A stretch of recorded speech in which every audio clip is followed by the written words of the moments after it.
फिर क्यों खाते हो ऐसा खाना जिसमें एक माता का लाल होता है। काहीतरी कुठलाही घटना घ्या, कुठलाही काही पदार्थ घ्या, एखाद्याचा प्राण घेऊन आपला प्राण वाचवणं याच्यामध्ये पुरुषार्थच नाही मुळात. कारण पोट भरणं जिभेची चोचले पुरवण्याकरताचा विषय नाही. पोट भरणं फक्त जीवन चरित्र चालवण्याचा एक विषय आहे, क्षणिक आहे, मर्यादित आहे. हा आज घेतलेला आनंद जर मरेपर्यंत कायम सोबत राहणार असता तर तो भाग विषय वेगळा होता. पण आज तुम्ही कुठलाही पदार्थ खाल्ला तर तो सायंकाळपर्यंत नष्ट होतो. सायंकाळी खाल्लेला पदार्थ सकाळपर्यंत नष्ट होतो. जर त्याला मर्यादा आहे, संपणार आहे, त्याच्यामध्ये आनंदच नाही, तर मग दुसऱ्याचा आनंद हिरावून आपल्या पोटाची तृप्ती करायची तरी कशा. कलियुगामध्ये जीवन जगत असताना काही घटना खूप बारकाव्याने लक्षात घ्यायच्या असतात. परमार्थ आणि प्रपंच. पूर्वी प्रपंचही उत्तमरित्या मानला जात होता, पण आता का मानले जात नाही त्याचं कारण आहे, या कलियुगामध्ये एका ताटामध्ये खाणारी लोक सुद्धा अगदी रात्र ओलांडून गेली तरी शब्द बदलतात. एका ताटात खाणारी लोक उद्या सकाळी बदलून जातात. जर ताटात खाणारी लोक बदलतात तर इतर लोकांकडून अपेक्षा काय करायची. मंदिरात न येणारी लोक कलियुगामध्ये काय येत नाही, त्यांना म्हणावं आलो असतो महाराज, पण ते आमच्या घरा शेजारचे लोक बसलेले असतात बाहेर. म्हटलं मग काय झालं. बँड मध्ये डीजे मध्ये नाचताना थोडीशी लाज वाटत नाही तेव्हा तुम्हाला कोणी पाहत नाही. मंदिरामध्ये येताना कपाळावर टिळा लावताना तुम्हाला लाज वाटते. कलियुगाचा महिमा आहे. आपल्याला जरी पटत नसलं तरी कलियुगाचा महिमा आहे. मोठं होण्याचा मूल मंत्र वेगळा आहे. ज्या व्यक्तीला असं वाटत असेल ना की आपण मोठं व्हायला पाहिजे, त्यांनी फक्त एक काम करायचं, स्वतः कितीही मोठे व्हा, फक्त स्वतःचं नाव मोठं करण्याकरता दुसऱ्याचं नाव कधीच खराब करायचं नाही. तुम्ही मोठेच आहात असं समजून चला. लोक स्वतःला मोठं होण्याकरता दुसऱ्याचं कॅरेक्टर आधी किती खराब आहे तेवढं जगाच्या समोर मांडण्याचा प्रयत्न करतात, आणि नंतर मी किती चांगला आहे हे जगाला सांगण्याचा प्रयत्न करतात. या जगात कोणीच मोठं नाही, या जगात कोणीच लहान नाही. जर मोठं बनण्याचा प्रयत्न केलाच तर देवादिदेव महादेवांच्या नजरेमध्ये मोठं होण्याचा प्रयत्न करा. कारण एकदा तिथे का तुम्ही मोठे झालात, जगानं तुमचा धिक्कार केला तरी सुद्धा तुमच्या विजयाला कोणीच आड येऊ शकत नाही. आणि त्यानं जर तुम्हाला धिक्कारलं ना, सगळं जग जरी तुमच्या बाजूने असलं तरी तुमचा विजय होऊच शकत नाही. इतिहास ग्रंथ आपल्याला पुरावे देतात. म्हणून लक्षात ठेवा, एकच जगाच्या पाठीवर सत्य तत्व ते आहे. गणपती बाप्पापासून कार्तिकेय भगवंतापर्यंत पार्वती माता ही सगळी का त्या देवाजवळ जातात. तीन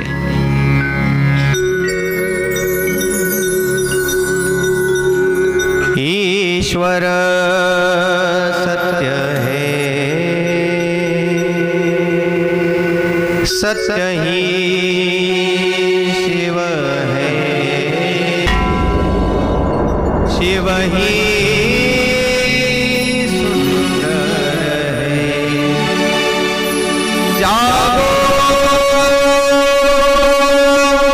कर देखो, जीवन दो तव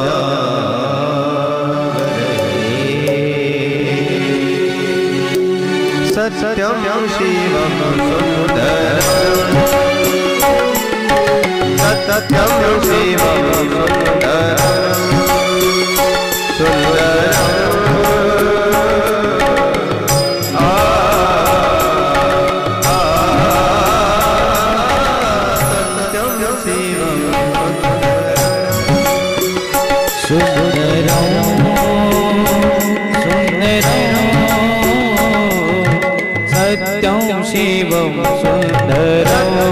शिवम सुंदरम, सत्यम शिवम सुंदरम.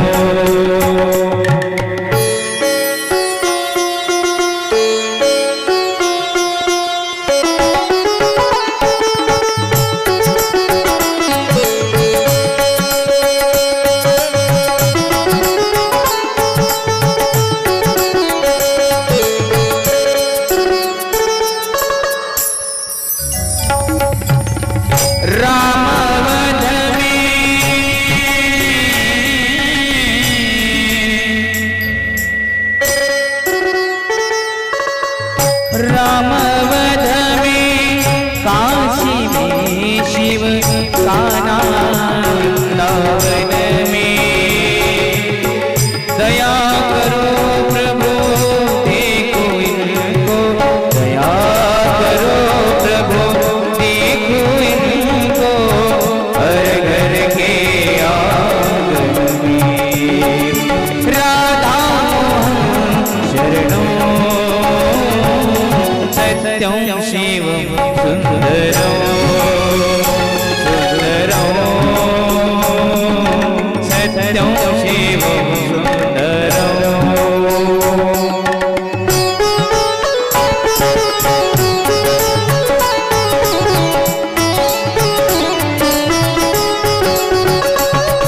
सत्यं शिवं सुन्दरं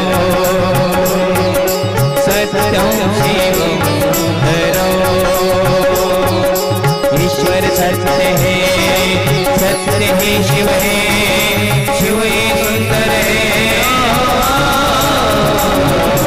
सत्यं शिवं सुन्दरं सत्यं शिवं सुन्दरं सुन्दरं सत्यं शिवं सुन्दरं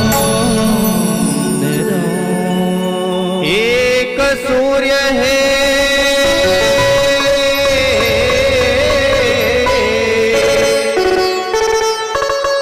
एक सूर्य है एक गगन है एक ही धरती माता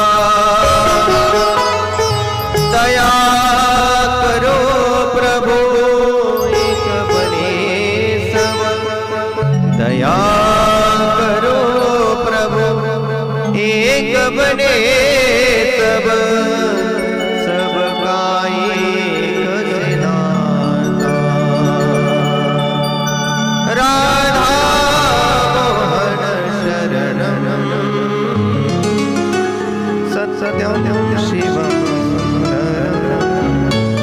सुन्दरं सत्यं शिवं सत्य असणारे देवता अमंगल वेशधारी असून सुंदर असणारे देवता देवादिदेव महादेव आहे. संपूर्ण चक्र त्यांच्या भोवती फिरतं.